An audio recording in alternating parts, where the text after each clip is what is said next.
Good morning, good morning. What is good, my boxing family? It is your boy Martin, aka the Boxing Purist. Welcome to the Truth and Absolute channel, where I speak the truth and nothing but the truth. So help me, good God Almighty. All right, yo, before we get into anything, y'all, please hit me with that three-piece, okay? Like button, subscribe, notification bell.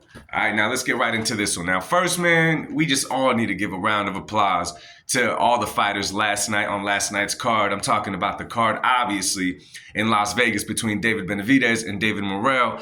All the fights were good except for the Brandon Figueroa Stephen Fulton card, the fight, man. It sucks, man, at that level when you see a fighter not be able to make any type of adjustment. And I'm talking about Brandon Figueroa. Not taking away from Stephen Fulton, man. Mr. Timberland boots in the ring. I thought that was pretty fresh. But damn, at some point, make some kind of adjustment. If what you're doing is not working with you for the first half of the fight, change it up a little bit. Anyways, man, let's talk about first, beginning with anything, the Pitbull and Angel Fiero fight. My goodness gracious, bro. I'm watching that fight feeling like I got a headache. You know what I'm saying? Like my fists are hurting. You know what I'm saying? Like I got bruises on my arms and stuff. That fight was insane. That fight for sure it stole the show. Not that the other fights weren't good, but that one for real just stole the show.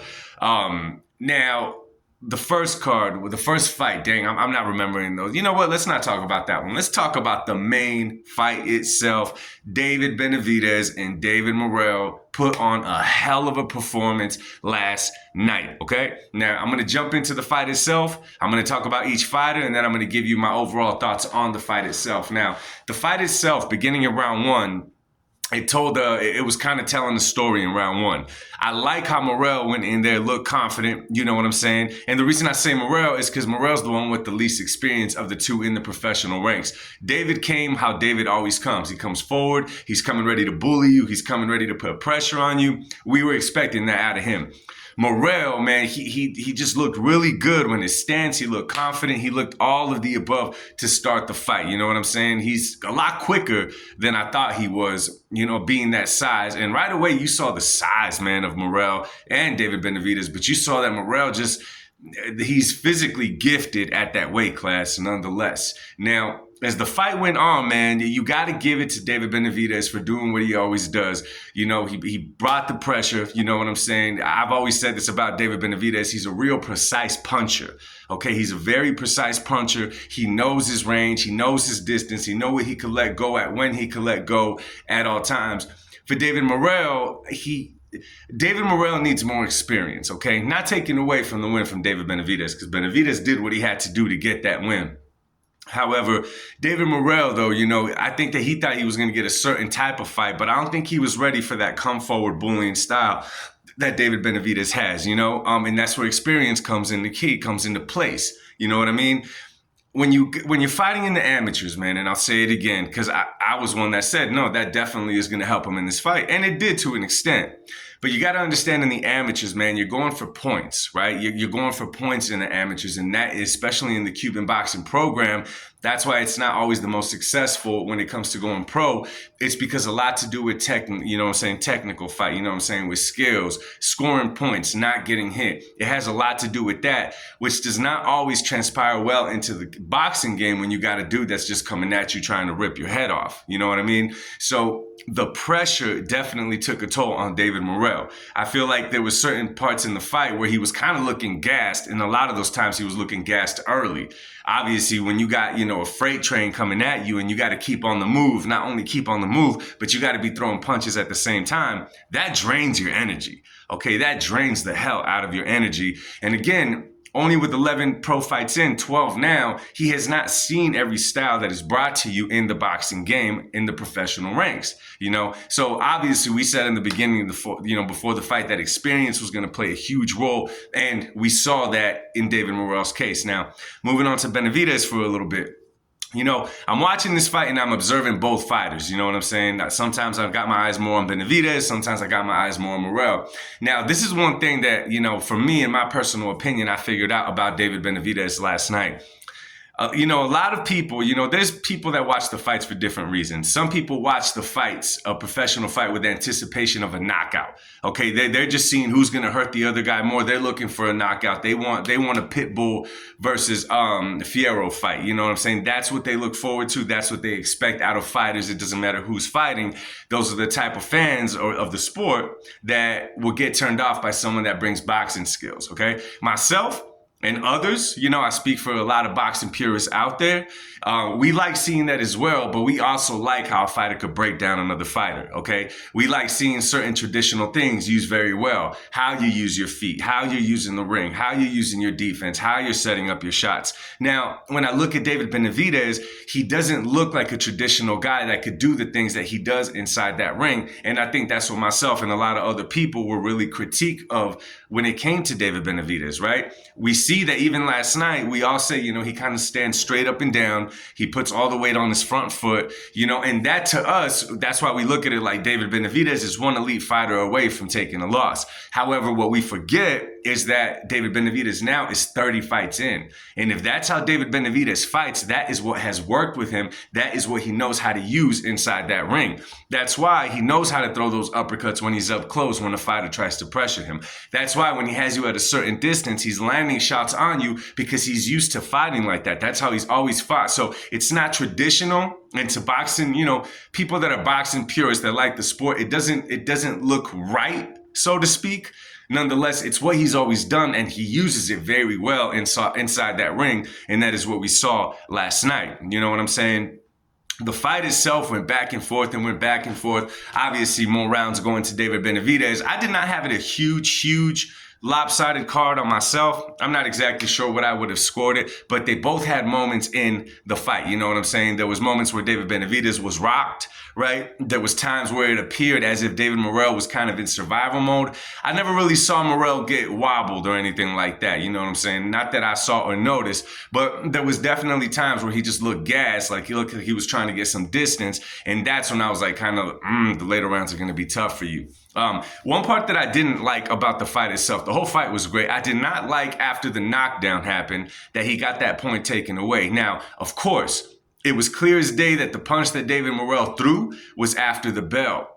And I'd have to watch this again, man, and y'all, correct me if I'm wrong, but Morrell threw that punch as a defense, because at that time, and again, I don't think David Benavidez is meant to be throwing punches that close to the bell or right after the bell either.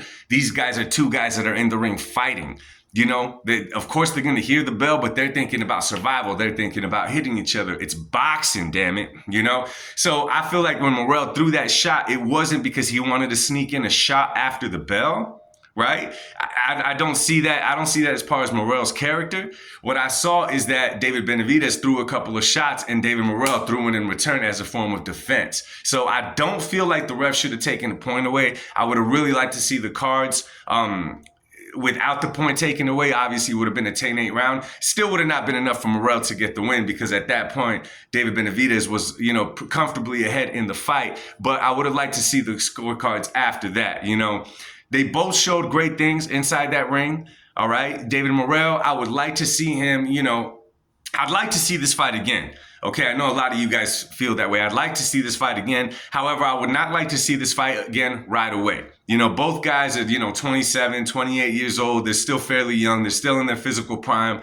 And I think that a year or two down the line, if both fighters stay busy, I would love to see this fight again, honestly, man. I'm hoping that Morel, because, Morel is a humble dude. Morel is, you could tell that after this payday, he was going to make huge celebration. I think he said in the post-presser or in the ring itself that, he was ready to buy his family a house and do all that kind of stuff. So the dude was humble going into this fight. I just hope that Morel doesn't get this payday, whatever he makes from it, and does not stay active. You know what I'm saying? I hope he gets right back in the gym. I hope he gets a fight as soon as possible, as soon as he heals up, and that he keeps on pressing forward. I hope he takes this as a stumbling block, not a setback. You know what I'm saying? Like, okay, I got in there with the guy that's way more experienced than me. He's been in there with better fighters than I have. He's seen a lot more styles than I have. Do not get discouraged, David Morrell. Keep doing your thing. Keep pushing forward. As far as David Benavidez goes, man, and this is the thing, because a lot, now it's really easy for us as fans and everybody else to now sit back and say, oh, well, Morel only had 11 fights in. True.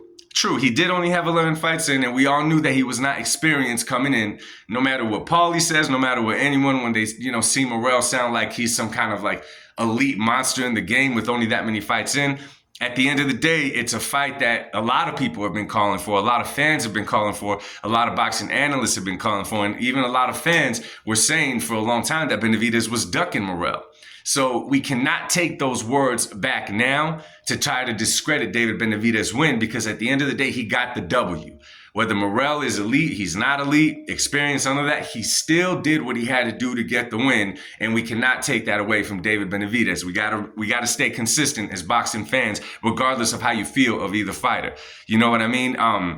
Again, I don't think it was a one-sided fight. Obviously, both guys promised knockouts. Neither of them delivered knockouts. I saw Benavidez hurt maybe once. I forget, it was early when Morel caught him with that short check right hook.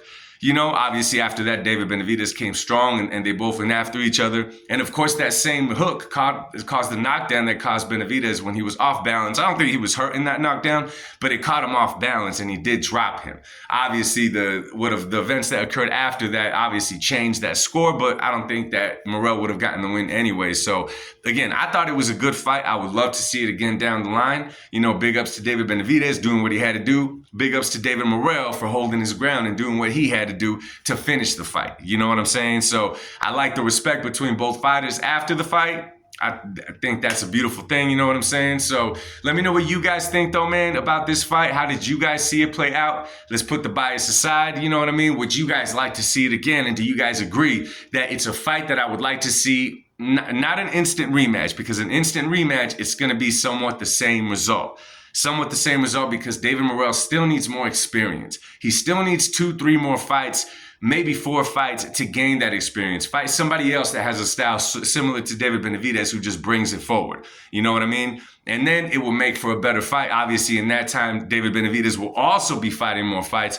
And I think this will just be a better fight looking forward. So anyways, man, let me know what y'all think in the comments section. I love talking boxing with y'all. Much love to y'all. God bless y'all. I'll speak to y'all soon. Peace.